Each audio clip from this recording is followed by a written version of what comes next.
The first thing I remember about that day was how quiet the house was. Too quiet. The kind of silence that feels wrong, that feels like someone's missing. And this time, someone was. My little girl, Emily, should have been there. She should have been running down the hallway, begging me to braid her hair or asking for pancakes. But instead, I was holding a black dress in my hands, staring at the mirror with empty eyes, because today wasn't about life. Today was about saying goodbye to the only person who ever loved me without conditions. I don't know how long I sat on the edge of the bed before I picked up the phone. My fingers trembled as I dialed my mom's number for what felt like the 100th time that week. This time, she actually answered. Her tone was sharp, like I'd interrupted her morning coffee. "What now?" she asked flatly. "Please subscribe to our channel and tell us in comments from where are you watching this video." "Mom," I whispered, voice cracking. I need you here tomorrow. Please, I can't do this alone. It's Emily's funeral. She deserves—" She cut me off with a long sigh, heavy with irritation instead of grief. "We've already been through this, honey. We can't cancel this trip. We paid $13,000 for it, non-refundable. Chloe's been planning this vacation for months. Do you know how selfish it would be to ruin it for everyone now?" Selfish. I gripped the phone tighter, my heart twisting. "She was your granddaughter," I said in disbelief. "She adored you. She used to wait by the window when you visited, and you can't give her one day? One final goodbye?" Mom's voice turned icy. "You can't keep expecting the world to stop for your drama. We'll send flowers. That's enough. You should focus on moving on instead of making this harder than it already is." I wanted to scream, but the words stuck in my throat. Moving on? Emily was barely 10. She never got to dance in the school recital she practiced for every day. She never got to go to the beach she begged me to take her to last summer. She never got to grow up. How do you move on from that? When I hung up, my hands were shaking so badly I almost dropped the phone. I dialed my dad's number next, praying for something different, for even the smallest sign of love from him. He answered on the second ring, his voice gruff. "Hey, kiddo, what's wrong?" "Dad," I choked out, tears spilling freely now. Please come tomorrow. I can't stand there alone. I can't bury my baby by myself." There was a pause long enough for hope to flicker in my chest, but then he cleared his throat and said, "Sweetheart, listen, what happened to Emily? It's tragic, but you're strong. You've always been strong. Life goes on, you hear me? Sitting around crying won't bring her back. You don't need us there holding your hand." I froze, clutching the phone so hard my knuckles turned white. "You're her grandparents," I whispered. "She loved you so much." His voice turned cold. "I can't afford to cancel the trip either. It's just bad timing, that's all. We'll send a card, okay?" Bad timing. Like my daughter had been an inconvenience, like her death was a scheduling conflict. I tried Chloe next, my last hope. She picked up on the third try, laughter and background music spilling through the speaker. "Oh, hey, sis, we're packing right now. What's up?" My voice cracked as I begged. "Chloe, please. You're her aunt. Don't let me stand there alone. Don't let me bury Emily by myself." There was a pause, then a light giggle. "Aw, don't be dramatic. We'll toast to her from the beach, promise. She'd want us to be happy, right? Don't ruin this trip for everyone with all the sadness. You know how Mom gets." My breath hitched, a sob clawing at my throat, but I forced my voice to stay steady. "Fine," I said, numb. "Toast her from the beach." And I hung up. The next day, I stood by Emily's small white coffin, clutching a photo of her smiling face, her little hands clutching the tutu she'd been so proud of. The room was filled with kind neighbors, a few friends, and her classmates holding crayon-colored cards with shaky handwriting that said, "We'll miss you, Emily." But not my family. The front row was empty. The people who should have been there most were thousands of miles away, sipping cocktails, taking selfies, smiling like the world was perfect. Every time the door creaked open, I looked up, praying it was them, but it never was. Just another stranger offering condolences, another reminder that I was alone. The pastor's voice blurred in my ears. My knees almost buckled when they lowered her into the ground. My little girl deserved more than this. She deserved love. She deserved to be remembered by the people who called themselves family. When everyone left, I stayed. The rain soaked through my dress as I sat on the wet grass, tracing her name on the headstone with trembling fingers. My tears mixed with raindrops, my whole body shaking with grief and rage. I thought about every time my parents said family first when it was about Chloe. Every time they told me I was too emotional, too dramatic, too much trouble.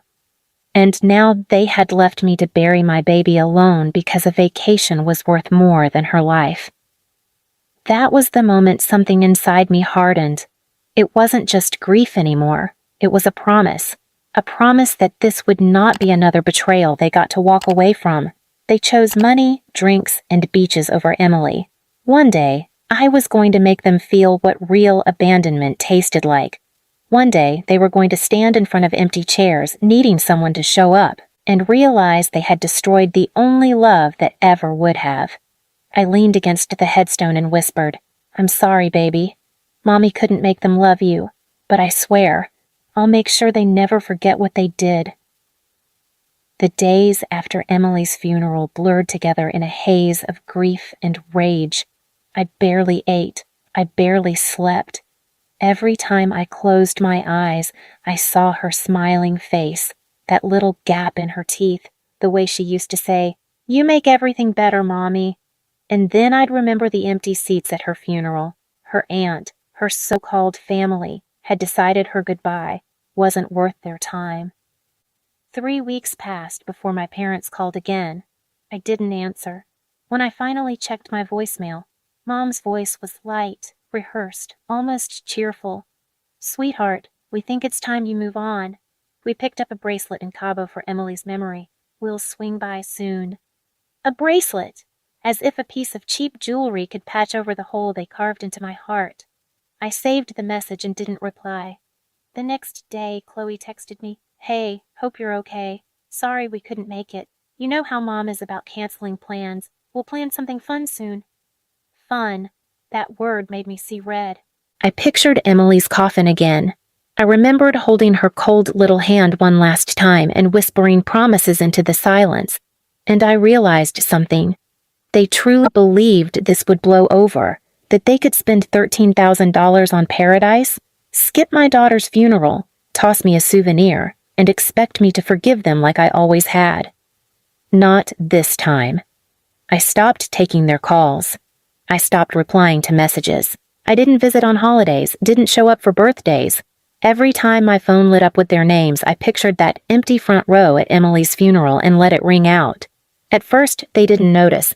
They were too busy posting photos online of brunches and shopping trips, smiling like nothing had happened. But as weeks turned into months, the tone of their messages changed. "Sweetheart, please pick up. We're worried." "Honey, we can't go on like this forever. We're family." "Why are you shutting us out? We want to help." Help. They wouldn't even hold my hand while I buried my only child, but now they wanted to help? I deleted every message without replying. They had chosen their comfort over Emily's memory. Now they were going to choke on the same emptiness they'd fed me. But the more I thought about it, the more I realized silence wasn't enough. It was too easy for them to convince themselves I was just being dramatic. They needed to feel what it was like to have their own blood turn away. They needed to understand abandonment in a way that clawed under their skin and kept them awake at night. I started small. I quietly made sure their perfect little image cracked. Chloe's social media, full of curated family moments and "we're so close" captions, began attracting whispers. Friends started asking questions. "Where were you when your niece died?" People Chloe wanted to impress suddenly went cold, dropping her from group events, refusing invitations. It wasn't public exposure. It was quiet truth. Passed hand to hand, voice to ear, impossible for them to outrun. Then I made sure they felt the sting of being unwanted. Every time they tried to reach me, every family plan they made, every door they expected me to walk through, I left closed. I declined invitations without explanation. If they showed up at my house, I wasn't home. If they sent gifts, I donated them unopened. They had left me standing alone beside my daughter's grave. Now they'd know what it was like to stand on the other side of a locked door, needing someone, and realizing no one was coming. The months dragged on, and the panic in their messages grew. They didn't care when Emily needed love, but now they needed me, the daughter, the sister who had always forgiven, who had always been there no matter how cruel they were. And I was gone, like they had been gone for Emily. But even that wasn't enough. A single day of absence had broken me. I wanted them to feel that fracture over and over, until they understood what they'd destroyed. My silence had turned into a plan, one that would make them wish every single day for the rest of their lives that they had chosen love over a vacation. And when the time came to deliver it, they wouldn't see me coming. A year passed before they finally understood what being truly alone feels like. But even then, it wasn't enough for me.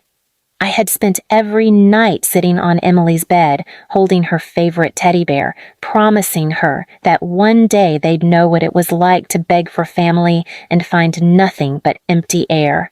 And that day was coming faster than they ever imagined. Chloe announced her engagement first, the big golden child moment everyone had been waiting for, the one where my parents could show the world their perfect family. Invitations were mailed, calls were made, but not to me. I wasn't supposed to be part of their big day. Until, 3 months before the wedding, Chloe reached out, her tone dripping with fake sweetness. "We'd really like you to come," she said, as if nothing had happened. "Emily would want us to be close again." I nearly laughed at the audacity. Emily had wanted love, not crocodile tears and beach cocktails. I didn't respond. And as plans moved forward, I started laying the groundwork for the final part of my promise. It wasn't going to be a scream fest. It wasn't going to be public shaming at a dinner table like some movie plot. No, this was going to be something they couldn't clean up or explain away, a wound that would never close. Weeks before the wedding, I quietly reached out to the people they cared about most, their friends, Chloe's future in-laws, the wealthy connections my parents had spent years clinging to. I didn't tell them gossip or stories. I simply mailed each of them a small white envelope with a single photo, a shot of Emily's small coffin surrounded by empty chairs. Underneath, in my handwriting, "These are the people you trust with family." The ripples spread fast. Guests started canceling RSVPs, citing unforeseen circumstances. Chloe's fiancé's parents began asking questions my family couldn't answer. My parents scrambled to do damage control, but the whispers followed them everywhere. On the wedding day, I didn't go to watch them smile. I went to watch them crumble. I stood across the street from the grand venue in the drizzle, hood pulled over my head. I saw them pacing outside. Chloe in her dress, my mother clutching her pearls, my father red-faced as he argued on the phone. One by one, expensive cars pulled up, dropped off envelopes instead of guests, and drove away. By evening, the grand ballroom was half empty. The ones who stayed looked at my parents with thinly veiled disgust. The officiant hesitated, the air thick with tension. Chloe's voice cracked as she tried to start her vows over the sound of murmured conversations about that funeral, about the granddaughter they abandoned. And then, as if fate itself wanted my promise kept, the groom's parents stood up, faces grim, and said, "We don't want this marriage tied to people who don't understand love or loyalty." They walked out, their son trailing after them, the engagement shattered in front of everyone. My parents sat frozen, Chloe sobbing in her ruined white dress, their perfect image shattered beyond repair. And for the first time in their lives, they had no one left to run to, not me, not their friends, not even each other. I didn't step inside. I didn't gloat. I didn't scream. I simply walked away, leaving them in the ruins of the family they chose to destroy themselves. Later that night, I lit a candle by Emily's grave and whispered, "They finally know, baby. They finally know what it feels like to be abandoned by the people who were supposed to love you most." And I swear, in that quiet moment under the stars, I could almost hear her tiny giggle in the wind, not sad, not pained anymore, just free. Please subscribe to our channel and tell us in comments from where are you watching this video.